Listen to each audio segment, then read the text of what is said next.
Israel और Hamas के बीच छिड़ी जंग में अब इतने किरदार आ चुके हैं कि इजरायल के लिए वापस लौटने का कोई रास्ता फिलहाल नहीं दिखाई देता। लेबनान से हिजबुल्लाह के रॉकेटों की आंधी से इजरायल टहलता जा रहा है, तो साथ ही गाजा और इराक में इस्लामिक रेजिस्टेंस ग्रुप ने आईडीएफ की नींद उड़ा दी है। जैसे जैसे इजरायली फोर्सेस आगे बढ़ रही है, उसको हमास समर्थित प्रॉक्सी गुट चारों तरफ से घेरने का काम कर रहे हैं। कई मोर्चों पर इजरायली सेना और उसके टैंकों को पीछे हटना पड़ा, तो कई जगह उसको खाली कर वापस लौटना पड़ा।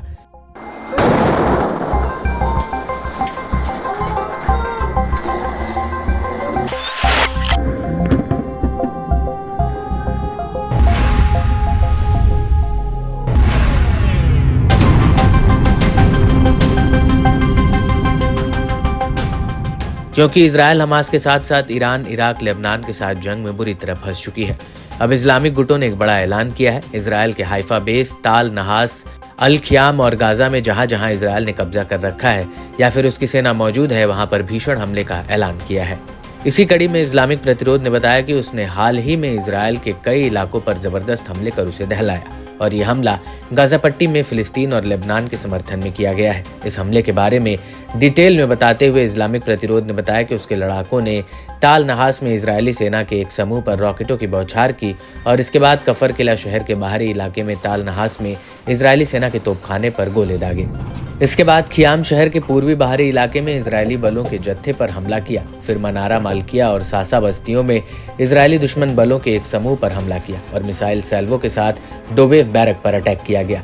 इस्लामिक प्रतिरोध ने अपने एक आधिकारिक बयान में बताया कि उसने यारीन शहर में इजरायली सैनिकों के एक समूह पर ड्रोन के एक स्क्वाड्रन से हवाई हमला किया, जिससे इजरायल को भारी नुकसान पहुंचा। इसके साथ ही खियाम शहर के पूर्वी बाहरी इलाके में इजरायली दुश्मन बलों के एक समूह को 5वीं बार रॉकेट सैल्वो से निशाना बनाया गया। अल कासिम, अल कुद्स, हिजबुल्लाह और हमास के दूसरे लड़ाके लगातार इजरायली सेना पर हमला कर रहे हैं। इजरायली सेना की तरफ से उन्हें बराबरी से टक्कर मिल रही है, लेकिन आईडीएफ को लेबनान के इलाकों की जानकारी नहीं होने की वजह से गोरिल्ला अटैक में भारी नुकसान पहुंच रहा है। हिजबुल्लाह लगातार अपने मिसाइलों के जखीरों में से एक के बाद एक हमले कर रहा है। उसने हाइफा के पूर्व में मिसाइलों को निशाना बनाया है। प्रतिरोध का ये मानना है कि इजरायल लेबनान और गाजा में जब तक अपने हमले रोक नहीं देता, तब तक उसके हमले भी जारी रहेंगे और मिडिल ईस्ट में जारी घमासान को बढ़ाने में ईरान समर्थित प्रॉक्सी गुटों का बड़ा हाथ रहा है, चाहे वो लेबनान का हिजबुल्लाह हो या यमन के हूती लड़ाके या फिर इराक का इस्लामिक प्रतिरोध या खुद ईरान। गाजा युद्ध से शुरू हुए खून खराबे का दायरा अब बढ़ चुका है। इसकी आग से अब पूरा मिडिल ईस्ट धधक रहा है।